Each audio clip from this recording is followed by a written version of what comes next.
Hello, and welcome to the Conservative Christian Commentator. I'm your host, Mycroft, and today I want to talk about heart posture. I have been praying about heart posture for a while now, and I've found that I think the best analogy to a heart posture is to say that your heart posture is the unit to the number of your words. What do I mean by that? In Colossians chapter 3, verse 23, Paul says, with everything, and I'm paraphrasing here, do it with all your heart as unto God, for you are working for God and not for man. And that God rewards those who do good. And those who do wrong will be punished. There is no bias, no favoritism. So, this is what I've been thinking about regarding heart posture. If I were to tell you that I was going 120 miles per hour down the highway for illegal reasons, this is a joke. I have not actually gone 120 miles an hour down the highway, and I hope to never have to do that.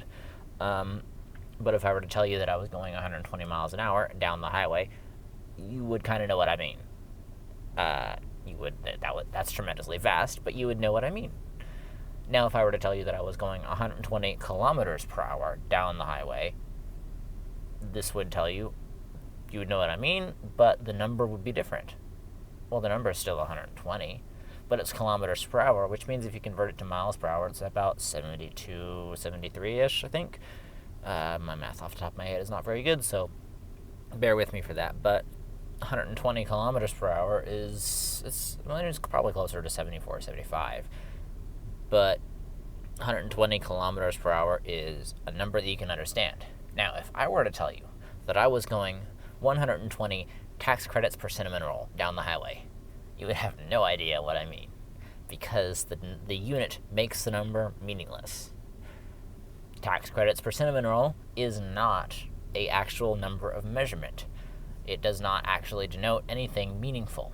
So because the unit changed, the meaning of the number changed.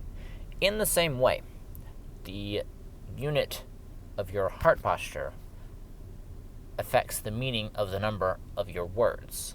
The Bible says there is life and death in the power of the tongue.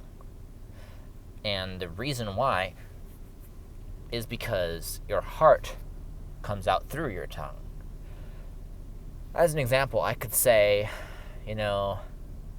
I'm so happy you're here. Just like I'm happy that you're here viewing this video. Or I could say, I'm so happy you're here. All I did was change my tone, change what's behind the words. Heart posture is usually communicated through tone and nonverbal communication. And scientists have estimated that about 90% of our communication is nonverbal. And that means that the 10% is the words. So the meaning of the words changes depending on your nonverbal communication. And that's how your heart posture soaks through. So your heart posture needs to be right before you speak your words. And it's important to remain in that same heart posture for as long as you can. Now, we can't always all have our heart posture be as good as we'd like, because the heart is fundamentally evil and desires evil above all things. But we need to remember that's the thing we need to keep in control. People like to always say, well, keep your words in control, keep your tongue in control. Very few people tend to say, keep your heart in control, where your heart is the thing that makes your words have meaning, have any meaning at all. A great bit from the movie Inside Out 2 is where they go across this thing called a sarcasm, and they're trying to yell across it, and their words carry across the chasm, but the tone shifts in such a way that it makes it sound like, I'm so glad you're here. And it's a really, really funny moment, but it indicates the truth that your heart posture and your tone and everything nonverbal is the unit of your words. That's what gives your words the meaning that they have, not just the words themselves. You can say the same sentence twice and mean two totally, completely different things. Now, what Paul is talking about in 1 Corinthians 3:23 is not just words. He's also talking about actions. So in the same way that your heart posture is the unit to the numbers of your words, your heart posture is also the unit to the numbers of your actions. If you were to serve at a church for years and years and years and do so because you felt like there was nobody else that could do what you do and because you felt like you were essential, that's the wrong heart posture. I have been guilty of that myself, but the right heart posture is to do it because it's a unique way that you can glorify God. And to throw yourself into something that you don't necessarily see as all that fun or all that interesting, because who knows, you might actually find it fun. And the only way that you could ever find anything fun is if you actually put your heart into it. That's where the saying actually comes from, is put your heart into it. That's talking about heart posture. As an example, at my church, I run concert lights. Now, if you had asked me like 6 or 7 years ago before I started lights if I was going to enjoy doing it, I would have probably told you no, because it wasn't something that was ever even on my radar. But the opportunity arose about 6 years ago, and I took it. And I told God when I started that I'm going to put my all into this, and we're going to see where it goes. And I started out knowing that it was going to be temporary, not knowing for how long it was going to be, but resolving that for however long I was going to be in that place doing what I was doing, I was going to do the absolute best that I could. And now people absolutely love the light shows that I put on because I've put my heart into it, and as a result, I have become somewhat good at it. Emphasis on the somewhat.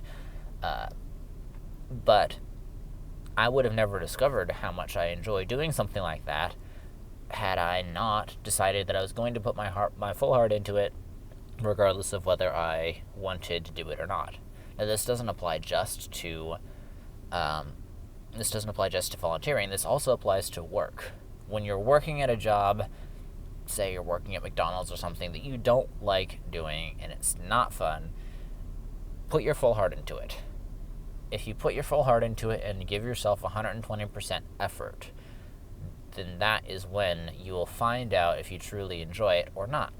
And that's actually the best way to get any enjoyment that you possibly can out of something, whether or not you believe that you will enjoy it. The only way that you can enjoy it is if you put your full heart into it. And this is also a behavior that tends to be rewarded by bosses. They tend to see that you're going above and beyond, and they tend to reward that because they want to see more of it. This is not the case for every single boss. I know a lot of you are immediately thinking about bosses that take advantage of their employees, and that's a whole separate thing. But just between you and God, you need to put your heart into everything that you do. Put your full heart into your work, your play, your sleep, your eating, your cooking, whatever you want to do. Put your full heart into it. Do it as if you were doing it for God as your boss. And that's what Colossians 3:23 says. It's to put your full heart into it as if God was your boss. And this is kind of a hard thing that you have to do each and every day. You can't just say, okay, I'm going to put my heart into it once and be done with it. It's a daily commitment. It's a daily it's something that you have to do every single time you go into work, every single time you go into volunteer, every single time you wake up. It's something that you just have to do. And it's tough. And I have definitely not been perfect. I have definitely been one of those people who just skates along with a bad heart posture for a long time. But I'm doing my best to improve, and I would encourage you to do your best to improve as well, because heart posture is vitally important. Just felt like I was supposed to share that today. Hope you have a wonderful day, and thank you very much for tuning in.